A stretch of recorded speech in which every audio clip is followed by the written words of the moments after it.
Welcome to This Explainer.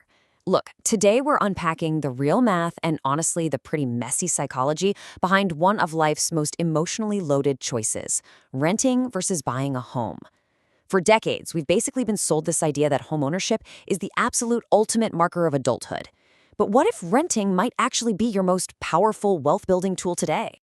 I mean, we've all heard this one at a dinner party, right? Someone casually drops it into conversation, and it instantly makes you feel like your apartment is just a massive financial failure, especially while your friends are posting photos of their shiny new house keys on Instagram.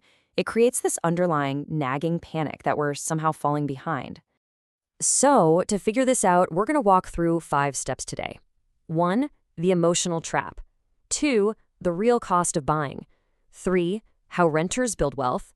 4. The psychology of money. And 5. Your personal decision framework. Let's dive right into section 1, the emotional trap. You know that feeling, right? It is way too easy to look at your savings, look at this soaring housing market, and just totally panic that you're wasting money while your financial future stands outside in the pouring rain. That late-night doom scrolling on Zillow actually tricks your brain into thinking that just because you're paying someone else's mortgage, you're automatically losing. But as we're about to see, feelings do not pay closing costs. Which brings us to section 2, the real cost of buying. People mistakenly compare their $1,800 rent directly to a $2,100 mortgage, completely ignoring the fact that a monthly mortgage payment is just the very beginning of the costs. It sounds super logical at first, like, hey, it's only a few $100s more, right? But that logic is fundamentally flawed. It's an apples to oranges comparison that tricks millions of people into buying way before they're actually ready. Because if you think renting is throwing money away, you really need to look at these unrecoverable costs of buying, especially in the early years of a mortgage, where you are mostly just paying interest straight to the bank.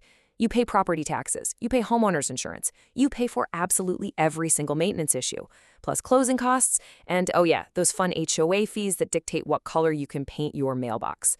None of these build equity. They're simply the price of admission. So here's a massive shift in how we need to think about this. We have got to stop comparing rent to a mortgage. Instead, we have to compare the unrecoverable costs of renting against the unrecoverable costs of buying. When you rent, you're buying shelter, you're buying flexibility, and zero maintenance headaches. Water heater breaks, you make a phone call, not a $1,000 payment. Let's run the real math here. If we add in property taxes, insurance, and a standard 1% for maintenance, a $400,000 house actually costs around $3,158 a month. That is substantially higher than renting that $1,800 apartment. And you know what? The gap between those two numbers is exactly where the magic happens. And that leads us perfectly into section 3, how renters build wealth. The crucial piece of the whole puzzle is this exact number. $1,358. That's the monthly difference in our scenario, and it is the absolute critical detail that homeowners tend to ignore when they call renting a waste. Get this, if you systematically invest that $1,358 difference into a low-cost index fund earning a historical 7% average return over 30 years, it grows to over $1.6 million. No way, right? But it's true. This proves that renting can absolutely beat buying. You're still actively building wealth, you're just doing it in a stock market instead of the real estate market. Plus, buying a house essentially locks your down payment in a vault. That $40,000 can no longer fund a small business, grow in the market, or give you the total freedom to chase a dream job clear across the country. Renting keeps your cash liquid, agile, and ready to deploy whenever you need it. All right, moving on to section 4, the psychology of money. We need a reality check here because a spreadsheet is only half the equation. The numbers look totally pristine on a screen, but human behavior is notoriously messy. Homeownership actually works brilliantly for a lot of folks because it acts as forced savings. The bank literally forces you to be disciplined, whereas most renters simply spend their extra cash on impulsive Amazon orders and weekend getaways. People love to brag, oh, I'd invest the difference. But without radical self-control, they rarely do. A mortgage bill is a very effective, very mandatory savings plan.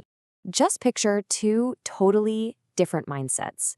Person A caves to the social pressure to buy, becomes house poor, and totally loses their peace of mind to constant, endless repairs. They own a home, sure, but they feel broke. Now, person B strategically rents, invests the savings automatically, builds a massive emergency fund, and keeps their freedom. They used renting as a tool, rather than letting it become a trap. Now, statistics do consistently show homeowners are wealthier. But remember, this is often because they already had higher incomes and the financial discipline required to save up a massive down payment in the very first place. We have to be really careful not to confuse correlation with causation here. The house is a reflection of their good financial habits, not some magical wealth-generating machine that just operates in a vacuum. Finally, let's look at Section 5, your personal decision framework. So, how do you know which path is actually right for you? We'll just run through this quick checklist. Make sure you're staying put for at least 5 to 7 years so those heavy closing costs actually make sense. Never, ever buy if it wipes out your emergency fund. You should not be one broken water heater away from total disaster. Run the specific math for your local neighborhood, and honestly, most importantly, be radically honest with yourself about your own financial discipline.